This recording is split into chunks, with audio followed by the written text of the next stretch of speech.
Conto de mágoa. Uma meiga menina, mais de uma vez, fadava em acreditar em contos de fada. Uma moça menina, pela primeira vez, ousou-se enamorar o príncipe, uma fera. Com vícios e machismo, era inseguro, era gente, e ela, de gata, virou borralheira. Hoje ainda é bela, porém sem a fera. É madura, educada, uma finura. Esse é um dos trechos do poema Conto de Mágoa, um dos tantos que estão aqui devidamente integrados no livro Telhado de Vidro, uma coletânea poética recentemente lançada aqui em Caxias do Sul pela professora e escritora Jussara Godinho, que alguns anos depois retorna ao Café com Letras. Acredito, professora, que tu nem tinhas pegado o cenário novo aqui no estúdio, ainda gravávamos lá no Espaço Cultural Mário Croza, aqui da Câmara Municipal de Caxias do Sul, então é uma honra tê-la conosco.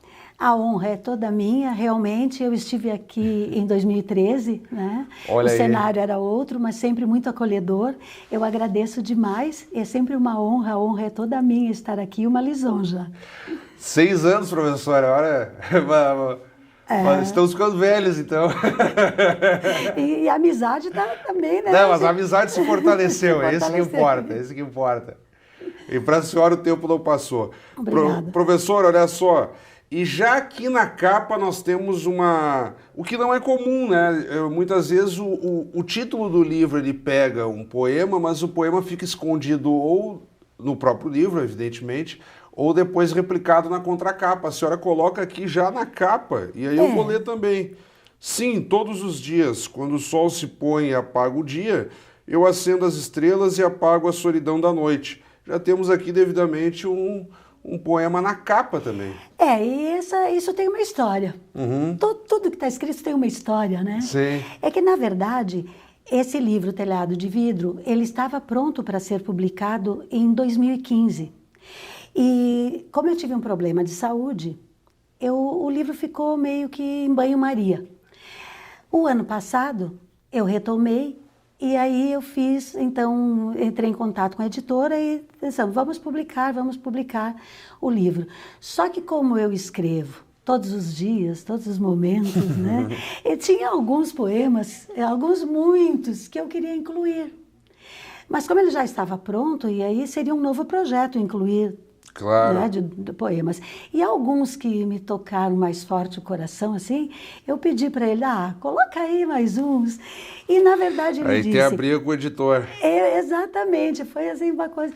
E alguns deles, ele disse, olha, a gente poderia colocar alguns, o que tu acha? Colocar alguns na capa? E eu achei uma ideia ótima, diferente, né? Claro. Então, claro, vai esse sim. Então, esse foi para a capa do livro, complementando. Digamos para já despertar aquele leitor mais desavisado, está ali olhando os livros na prateleira, aí chega e lê, Ele é quase que obrigado vou comprar esse livro aqui, vou ver o que tem mais dessa linha aqui. Verdade, ficou muito interessante, mas...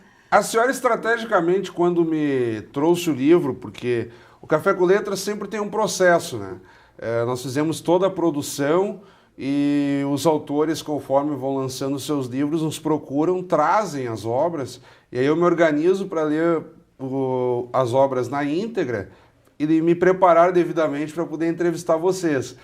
A senhora, quando me trouxe o exemplar de O Telhado de Vidro, veio com uma fitinha, e eu até perguntei se fazia parte da publicação. Não, ela veio estrategicamente aqui marcada num dos poemas Pois é, Drummond, Os Tempos Mudaram. Eu mantive, aí li o Conto de Água para a abertura do programa, e Pois é, Drummond, Os Tempos Mudaram, ele está aqui como um poema vencedor no concurso Lila Ripoll de Poesia 2018, então não é à toa que está devidamente grifado aqui. O livro é organizado também na parte final. Há uma autobiografia, basicamente um perfil seu de trajetória de vida e como escritora, e também a enumeração de prêmios a partir de textos seus. Gostaria de saber o porquê do destaque aos poemas premiados, se a senhora pretende daqui a pouco também despertar motivação em outros escritores que daqui a pouco não escrevem as suas publicações e concursos? Como é que funcionou essa organização? Eu acredito que é importante, porque é um tipo de valorização, né? Então, claro, qual o escritor que não gosta, que gostem dos seus poemas, né? E que não sejam valorizados, seus escritos. E eu tenho um vício. Foi lá por volta de 2003, 2004, isso já faz muito tempo, né?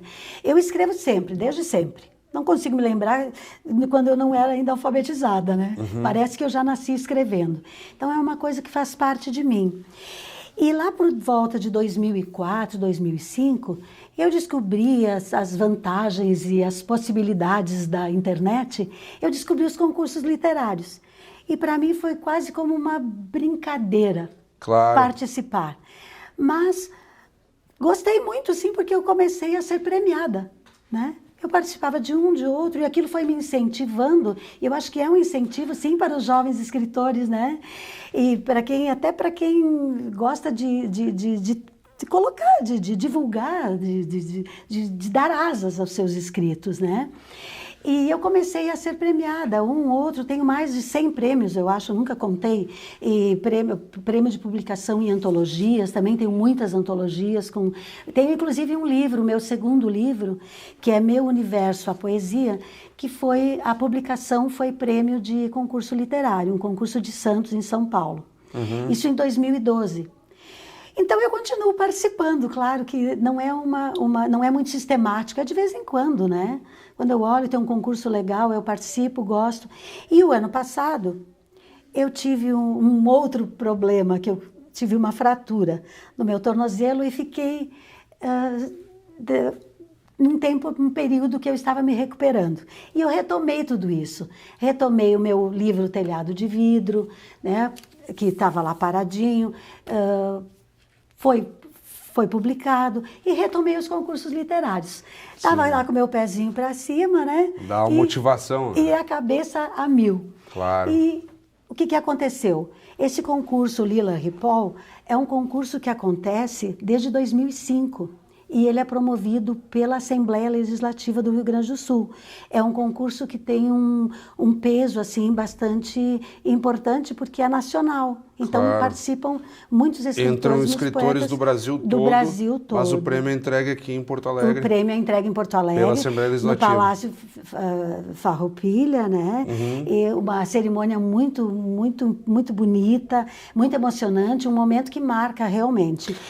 E esse poema, então, né? Pois é, Drummond, os tempos mudaram.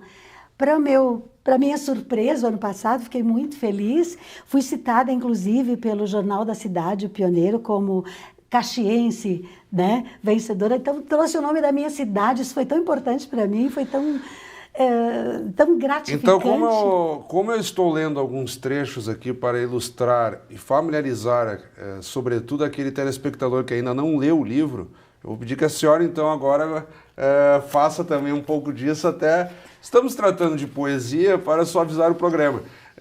Gostaria que a senhora lesse, então, esse poema premiado que faz uma ode ao conhecidíssimo e antológico poeta brasileiro Carlos Drummond de Andrade. Eu converso, né? Eu digo que os meus poemas, eles nascem de reflexões, as reflexões quando eu leio os meus autores preferidos e releio. E relendo Drummond, eu fiz algumas reflexões e conversei um pouquinho com ele. Pois é, Drummond, os tempos mudaram. Jonathan não amava Diana, que ficava com Micael, que não amava Tainá, que não amava Lucas, que ficava com Jonathan e com Maiara, que ficava com todo mundo. Jonathan foi para a parada gay, Diana para a balada, Micael para a rave, Tainá para o luau, Maiara para a maternidade. E Lucas foi assassinado por Preguinho, que não tinha entrado na história. E esse foi o poema, então, devidamente premiado. Esse foi, então, o poema... Por que a escolha do Drummond, professora? Na verdade, não é só do Drummond, não. Eu converso com a Cecília Meirelles, com a Lila Ripoll, depois que eu a conheci o ano passado, conheci mais aprofundadamente a obra dela. E enquanto eu leio, vem essas conversas internas, essas reflexões, né? Digamos assim, vem o seu repertório como leitora também. Exato. A senhora vai absorvendo a ponto de conseguir jogar. Olha, aqui nessa expressão eu vou pegar um pouco da Cecília Meirelles, ou daqui a pouco... Isso, eu até tenho outro aqui que eu falo com a Cecília também. E deixa eu ver onde é que ele anda aqui. E, na verdade, os concursos literários, eles têm um regulamento. E esses são poemas que são sociais, eles se voltam mais a poemas que são sociais. Por isso, a escolha também desse, né? E traz a sociedade e faz um contraponto com o que era quando Drummond escreveu a quadrilha, né? Ele é um intertexto, né? É uma intertextualidade com a quadrilha do Drummond. Porque assim, professora, nós falamos de Carlos Drummond de Andrade, de alguns clássicos. Como é que a senhora tem avaliado a atenção que hoje em dia se dá dos próprios escritores ou do leitor comum a esses clássicos? Ainda fica aquela situação meio obrigatória, olha... como eu disse, um escritor antológico, referência da língua portuguesa, não tem como não ler. As pessoas conseguem reconhecer isso no dia a dia, ou é aquela situação assim, é o Drummond, então, eu leio e daí eu reconheço que de fato ele é bom. Como é que a senhora tem percebido a atenção que hoje em dia se dá aos clássicos? A senhora que vem também de sala de aula, que acompanhou muitas gerações e tal. Eu acredito que no início, porque a internet trouxe de volta tudo isso, né? Estavam os clássicos, a poesia, os romances, enfim, eles se limitavam às salas de aula, até um tempo atrás, né? Digamos ali 10, 15, 20 anos.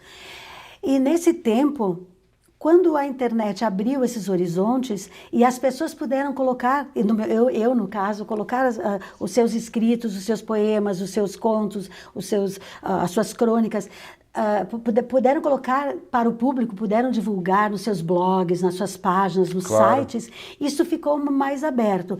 E no início, digamos assim, eu percebia que era tudo muito, muito livre. As pessoas se inscreviam e colocavam. Escreviam, sem essa preocupação, né, literária, ou de da forma, ou de conteúdos. Escreviam. Mas faz mais ou menos uns 5 anos, um pouco mais, que eu percebo daqueles escritores que já estão se colocando, já estão tendo um lugar no cenário literário, eu percebo uma preocupação bastante grande com os estudos, sim. Inclusive, gente não só lendo, como gente se qualificando, se especializando. E se prontificar daqui a pouco de fazer uma brincadeira, entre aspas, como é o seu caso aí em alguns dos poemas. Citamos Drummond, citamos Cecília Meirelles, mas a senhora, no decorrer do livro, para o leitor mais atento e que daqui a pouco conheça um pouco de obras poéticas, começa a perceber esse seu jogo com os poetas. Exato, e para isso é necessário que se leia, que se conheça como se vai fazer. Já lhe interrompendo, há um capricho também no livro no sentido de contemplar os seus relacionamentos pessoais no âmbito da comunidade escritora. E aí a senhora fez convites a algumas personalidades para que assinassem. Quando nós falamos a orelha do livro, quem for pegar o livro, ele sempre sobra um pouquinho. Essa orelha ela não é por acaso, ela vai lhe ajudar como marca-página. Daqui a pouco o sujeito, eu li até aqui a página 30, paro, aí coloco e fecho. Bom, mas as orelhas estão devidamente assinadas e preenchidas pela escritora e poeta Cíntia Kremler. Eu não quis ler errado. Aí temos aqui, por exemplo, o prólogo, Tejado de Vidro, assinado aqui, devidamente escrito em espanhol, por Carlos Rodrigues Sanches, escritor, trovador, poeta, compositor e músico venezuelano. E por aí afora, há personalidades contempladas aqui. Como é que foi a escolha e como é que se deu também o retorno? Daqui a pouco, de a senhora ter um olhar crítico sobre a sua obra já nela. Exato, Não é aquela história assim, eu vou esperar uma resenha, eu vou esperar uma crítica no jornalístico. Bem, a crítica está aqui, contida no livro original. Isso. Isso foi um processo muito, muito pensado e muito bom, porque, na verdade, eu vivo num meio virtual de escritores, de poetas, de artistas, que é muito rico, é muito intenso. Para eu fazer essa escolha, realmente foi difícil, mas dentre tantos, eu selecionei os 4 que eu leio, que eu admiro. Né? E que eu tinha certeza absoluta que esta avaliação que eles fizessem me seria muito válida. Né? Claro. E aí então foram a Rosiana Murray, que é uma poeta que eu leio e admiro muito. E hoje ela é minha amiga virtual, mas há 20 anos atrás não era, e eu trabalhava os poemas dela com os meus alunos em sala de aula. Isso foi muito lindo depois, né? Não a conheço pessoalmente ainda, mas um dia eu vou conhecer. Bom, mas ela lhe enviou o livro, quer dizer, leu o livro e lhe enviou o texto. Né? E ela escreveu o seguinte, que eu achei muito interessante. Falando de telhado de vidro, tenho que falar deles o que eles disseram, né? Ela diz: a vida corta como vidro, fere e ao mesmo tempo acaricia. A tua poesia, Jussara, isto é, Telhado de Vidro, é feito de vida. E adentrando um pouco mais nos poemas, professora, a senhora deixa sempre esse telhado de vidro, ele basicamente seria uma aura ali que está no entorno de muitos dos temas. A senhora abre para situações da alma, da própria vida, do cotidiano, e o telhado de vidro está ali. O leitor fica no desafio de superar esse telhado de vidro e chegar na subjetividade da poesia. Como é que se deu essa construção aí, professora? E a partir até do retorno, que nós demos aqui uma frase muito forte da Rosiana Murray, como é que a senhora tem percebido também o retorno dessas pessoas que participaram com a senhora, do leitor comum? Eles estão conseguindo superar o telhado de vidro? Eu acho que sim. Eu acho que sim. Porque são pessoas extremamente sensíveis, né? São pessoas extremamente envolvidas com isso e que têm a vida como base de tudo. Então, nós seres humanos, nós temos esse telhado de vidro permanentemente. Então, é basicamente isso, o telhado de vidro, porque como a Rosiana falou, ele fala de vida, né? Eu vou ler um pedacinho aqui da orelha, que a Cíntia, quando a Cíntia diz, a Cíntia Kremler, que é uma romancista e contista também, que está se sobressaindo na nossa literatura atual, e ela diz que telhado de vidro passeia pelos paradoxos que permeiam a vida. Ele revela a fragilidade do humano, a finitude das coisas e dos seres, a solidão e o resgate da alegria por meio da esperança das coisas simples. Então, isso tudo é um resumo do que foram os meus poemas. Nós temos uma máxima que até intitulou um dos livros da professora Rejane Reck, nossa patrona da Feira do Livro de Caxias do Sul, ainda atual patrona da Feira do Livro. Claro que não começou a edição seguinte, então ainda temos como a edição anterior a professora Rejane Reck. Mas, enfim, ela tem um livro intitulado Sutilezas, que basicamente tenta trabalhar a complexidade da vida, mas nos levar ao simplório, nos levar aos detalhes do cotidiano, que muitas vezes passam despercebidos e que, atentando a eles, a vida se torna um pouco mais leve e mais interessante, né? Muito boa a tua análise, Fábio, e é realmente isso. Se eu fosse traduzir telhado de vidro com uma palavra, eu diria simplicidade. Mas é por meio desses momentos de reflexão, de preocupação, de alegrias, de tristezas, de dores, de desamores, de paz, né? Tem até aqueles momentos que a gente se sente completamente em paz. Está tudo aqui. Como disseram os meus 4, depois eu quero ler os outros também, que disseram os meus 4 convidados, é vida, né? É muita vida que tem, mas a simplicidade da vida. Só para fazermos o devido complemento, né? Já a próxima edição da Feira do Livro, aí quase mais para o final do ano, terá o professor Délcio Agliardi como patrono. Então, a professora Regiane Reck já no momento de transição para o professor Délcio Agliardi. Isso, professora, de imediato vamos chamar as dicas do autor, estamos um pouco atrasados nisso, roda a vinheta aí.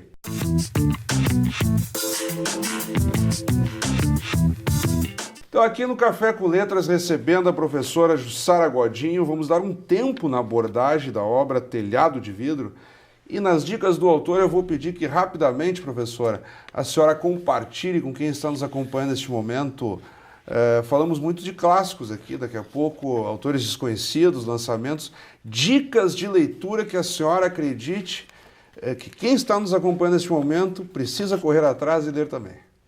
O primeiro é o da Regiane Reck, né? Sutilezas. Sutilezas, que tu já falou, muito bom. Eu tenho as dicas, o Carlos, que tu falaste, o Carlos Rodrigues Sanches, ele é um venezuelano radicado nos Estados Unidos e é poeta, trovador, é músico, compositor, e ele tem ele pode ser considerado poeta do amor. Porque nos nossos dias, onde existe tanta coisa ruim, né, tanta violência, ele fala de amor. E, no meu entendimento, um dos maiores sonetistas. Então, eu indicaria o livro dele, sim, Versos Livres. Olha aí. Versos breves para um breve amor. Agora lembrei. Fechou. Boa, boa. Que são versos livres, porque eu ia dizer que, no meu entendimento, ele é um dos maiores sonetistas da atualidade. E isso também é uma raridade, né? Porque claro. O poema clássico já é mais difícil de alguém se deter, né? Claro. Então, é uma indicação também que eu faço. O Willy Bergamin, que fez o prólogo do meu livro e também tá aí um dos palestrantes destaque da cidade, da região, né? Uhum. E também falou sobre telhado de vidro.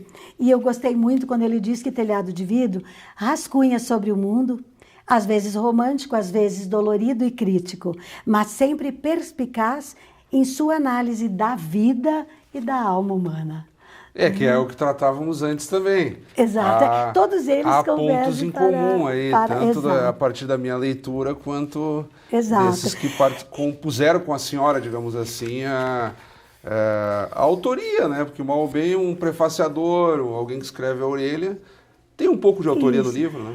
Tem. E Carlos diz que Telhado de Vidro eleva seus versos do sublime ao enigmático e traz às áreas da vida toda a sua poesia. Então, quando eu li isso, eu pensei, puxa, mas é a própria vida, e é aquilo que eu pensei mesmo, não tem uma temática. Claro. Né? São temáticas variadas, são coisas que a gente vivencia no cotidiano. Professor, nós estamos aí basicamente a 2 minutos de encerrarmos o programa, e aí a produção faz sinal, é sempre divertido isso. Tratamos de muita coisa aqui, professora, e lemos muito, né? Eu acho que foi uma das raras edições do Café com Letras em que não só tratamos do livro, como lemos muitos dos trechos que estão aqui. O que a senhora acredita que ainda ficou pendente, que seja passível de compartilhamento? A coisa mais importante do telhado. O lançamento, dia 29... tem lançamento ainda? Dia 29 de junho, às 16 horas, no Instituto Cultural Taru. Estás convidado, Fábio, assim Olha como aí, todos, estaremos lá. Assim como todos os telespectadores. Eu considerava já como lançado, não sabia que ainda tinha o... Não, ele está em primeira mão aqui no teu programa. Bom. Então, lançado no Café com Letras. Exato. E agora vai ter o lançamento ao público. Vamos lá. Então, repete aí, professor. No Instituto Cultural Taru, às 16 horas, no dia 29 de junho, eu espero o Fábio, todos os telespectadores, todos os meus amigos e todos os enamorados da poesia. E também eu quero, para encerrar, Fábio, agradecer o teu convite e parabenizar e todos os responsáveis por este programa, por ainda manter, tantos anos, manter esse programa tão relevante para a literatura brasileira e a literatura local, principalmente. Muito obrigada e parabéns. Que honra, professora. Então está reiterado o convite aí, pessoal que puder, já está aparecendo na tela aí, vamos colocar os grifos para reforçar, prestigiar então o lançamento, um dos lançamentos, né? Porque imagino que a senhora vai lançar ao longo do ano, sobretudo na Feira do Livro, né? Então, não faltarão oportunidades aí para o contato da comunidade leitora com um telhado de vidro, obra recentemente lançada então no Café com Letras e será colocada à disposição do público em Caxias do Sul pela professora e escritora Jussara Godinho. Dica de leitura do Café com Letras desta semana. Muito obrigado, professora. Eu é que agradeço. Como sempre, também convidamos a todos que continuem acompanhando a nossa programação. Até o nosso próximo encontro.